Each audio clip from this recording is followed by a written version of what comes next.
السلام عليكم ورحمه الله وبركاته. ازيكم يا حبايب قلب؟ عاملين ايه؟ يا رب تكونوا بخير وفي احسن حال. جالكم فيديو جديد النهارده، يا رب الفيديو ينال اعجابكم. بالله عليكم يا حبايب قلب اللي ما اشتركش في القناه يشترك، فعل زر الجرس على الكل عشان يوصلكم كل جديد من قناتي قناه ام ليلى. قبل ما ندخل في محتوى الفيديو بتاعنا، يا ريت نسمي بالله ونصلي على الرسول. بسم الله الرحمن الرحيم. اللهم صل وسلم وبارك على محمد وعلى اله واصحابه اجمعين، حبيبنا ونبينا وشفيعنا يوم الدين محمد صلى الله عليه وسلم. النهارده حبايب قلبي هعمل معاكم السمك المقالي، سمك اللي هو اللي في صلصه، شبار، وهو السمك الروسي. هعملهم في الفرن البلدي لان حماتي عندي النهارده، فهي بتحب الحاجه ديت، فانا حبيت ان اعملها لها في الفرن البلدي. هي بتحبها في الفرن البلدي اكتر من الفرن الغاز، فانا حبيت اعمل لها في الفرن البلدي الحاجه اللي هي بتحبها، لان اللي هعمله يا جماعه هيترد له ان شاء الله. يعني اللي هيعمل خير في حماته هيترد له ان شاء الله، ولاده هيعملوه فيه. فاحنا كلنا ملناش بركه الا هي وكلنا تحت امرها في اي حاجه هي بتحبها. هي الصراحه ما طلبتش مني حاجه، بس انا عارفه الحاجه اللي هي بتحبها، فقلت النهارده اعملها لها بما انها هي موجوده عندي النهارده، فقلت اعمل لها الحاجه اللي هي بتحبها. فانا ولعت الفرن يا حبايبي واستنيت لما النار هدت خالص عشان الدخنه.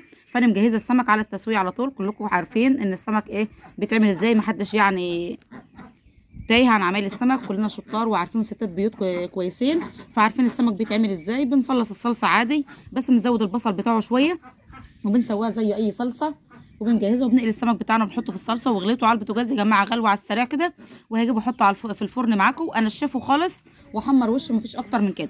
وهشوي معاكم بطاطا في الفرن البلدي، وهنطبخ الرز وكل حاجه. قعدتنا النهارده هنا في البيت التاني، هعمل كل حاجه في الفرن وعلى الكانون ان شاء الله. ايه جبتي؟ غسلتها ولا ما جبتيش عليها ميه ليه؟ طب هات عليها ميه من البرميل بقى. امسك كده على ما احط السمك في الفرن. امسك التليفون الاول. السمك يا حبايبي غليته على البوتاجاز عشان احطه في الفرن يغلي على طول. دي الشبار اهوت، وايه يعني بحط كل حاجه لوحدها، بس ايه في شبار فات حطيته مع السمك الروسي بقى. بسم الله الرحمن الرحيم. الفرن هدا خالص من الدخنه عشان السمك بتاعنا يبقى وشه رايق وحلو، عشان ما يسودش مننا يا حبايبي. اهم شيء انك تروقي الفرن ما يبقاش فيه دخان. اثبتي ما تجيش تاني. غلي على طول ساعه ما حطيته في الفرن، غلي على طول يا حبايبي. جايباه يا ليلى؟ دي بقى السمك الروسي وبقيه الشبار. بس مشطشطه السمك يا حبايبي، خلياه حراق نار، لان احنا بنحب السمك يكون حراق. هتاكلي سمك ولا مش ضروري؟ لا. مولعه بخشب يا حبايبي وبحطب عشان يغلي معايا بسرعه، ما يغيبش برضه، لان الفرن بيبقى عايز ايه نار حاميه عشان ايه يغلي معاك بسرعه، الحاجه تغلي معاك بسرعه. هات عليها ميه يا ليلى عشان تبوش من الطين بتاعها عشان احطها في الفرن. البلاستيك الجردل عندك اهوت فيه.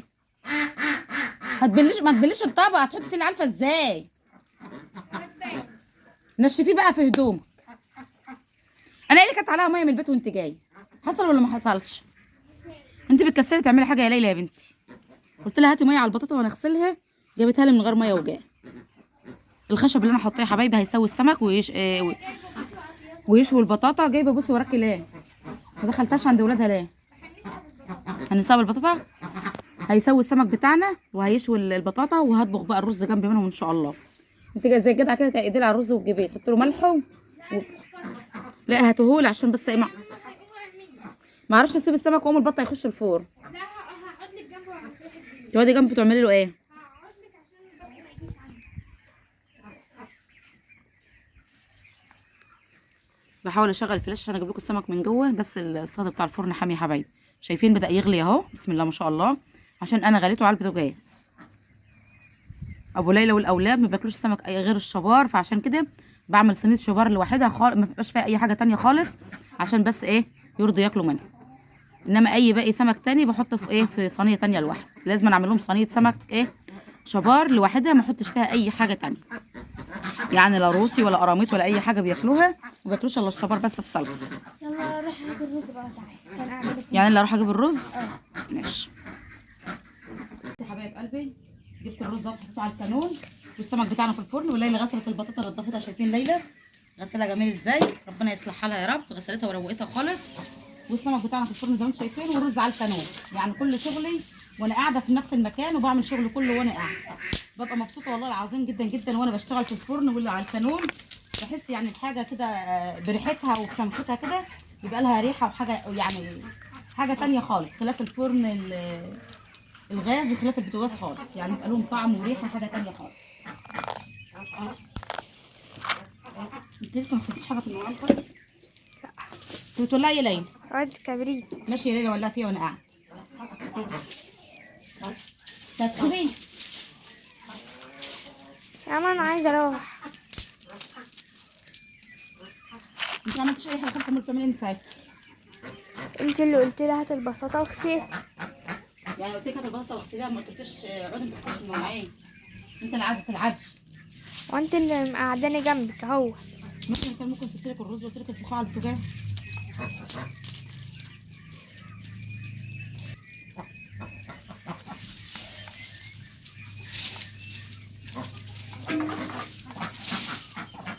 اضرب البطاعه اللي دخل اللي ورا كده على شكل البطاطا. فيش فيش.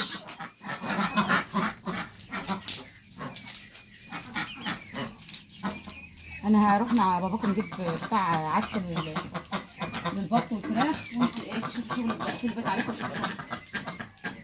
سيب التليفون. سيب التليفون عشان تقعدي تلعبي، النت فاصل اصلا.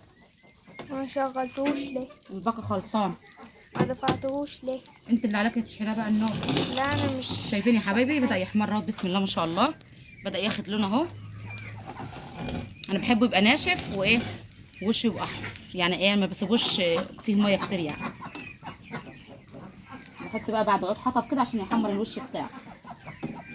عايزين نحط البطاطا، مش عارفه احطها فين. نشد الصينيه دي كده شويه، نحط البطاطا الاول عشان تلحق تستوي.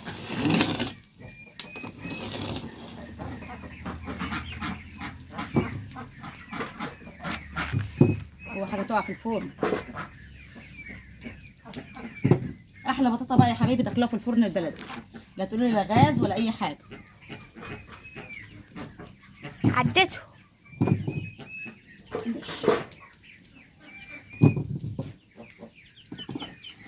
نرجع دي مكانها تاني على ما تحمر هنطلعها. دي بس عايز تحمر بس. يا ماما نعم. عايزه اروح. تفصلي وروحي يلا.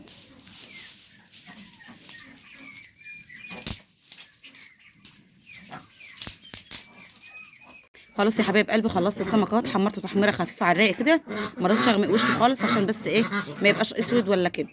تحمير خفيف اهوت، بسم الله ما شاء الله، ونشفته خالص يبقى على قد السمكه، بشويه صلصه خفاف تحت منها. الصينيه التانيه تحت اهيت حطيتها برده عشان بس الطيور هايجه بس وعايزه تاكل من الحاجه.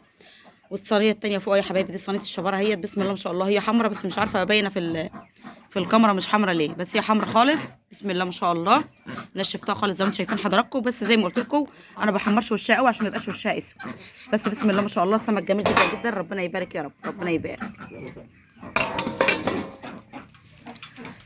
الرز بتاعنا برضو يا حبايبي اهوت نشف، الرز نشف اهوت بسم الله ما شاء الله، شايفين حضراتكم ليه ريحه ثانيه مختلفه خالص عن رز البوتاجاز، والله ريحه جميله خالص. وادي البطاطا بتاعتنا في الفرن اهي، شايفين حضراتكم البطاطا في الفرن اهي. هشدها بقى الجهادي واسيبها تستوي براحتها، على ما اروح اجيب علف للطيور هتكون هي استوت. برضو بتبقى لها طعم تاني مختلف خالص عن ايه البطاطا اللي بتبقى معموله في الفرن او بتبقى معموله على البوتاجاز. لسه الخشب تحت منها والع، هتستوي براحتها خالص، مانيش قلقانه عليها يعني، هسيبها تستوي براحتها.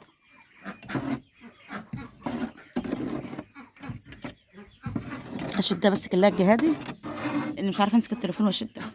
بسم الله ما شاء الله زي ما انتم شايفين يا حبايب قلبي كده، خلاص خلصت السمك اهوت بسم الله ما شاء الله، ربنا يبارك. شايفين الفرن البلدي وجماله تحمير والله العظيم بالخشب والحطب، حاجه جميله جدا جدا، وحاجه لها طعم ونكهه وريحه جميله والله العظيم، حاجه ما فيش بعد كده. لا تقولي لا فرن غاز ولا اي حاجه، والله العظيم ما فيش اي حاجه بعد الفرن البلدي في الدنيا، والله ما في اي حاجه زي الفرن البلدي في الدنيا يا جماعه، بيخلي الحاجه لها طعم تاني وريحه تانيه.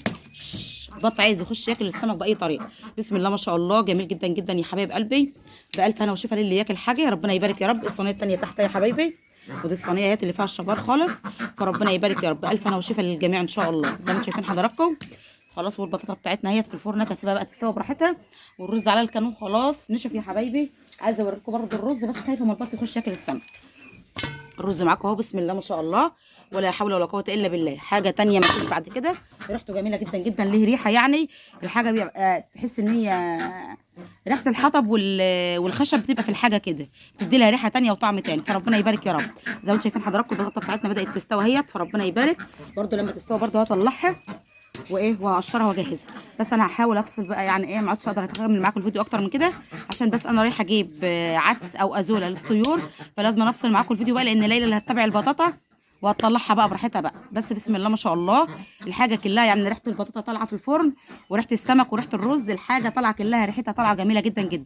فربنا يبارك يا رب، وبألف هنا وشفا زي ما قلت لكم لاي حد ياكلها، سواء احنا او اي حد تاني موجود ويانا، بألف هنا وشفا ليه. وربنا يبارك يا رب ليا ولكم امه محمد اجمعين.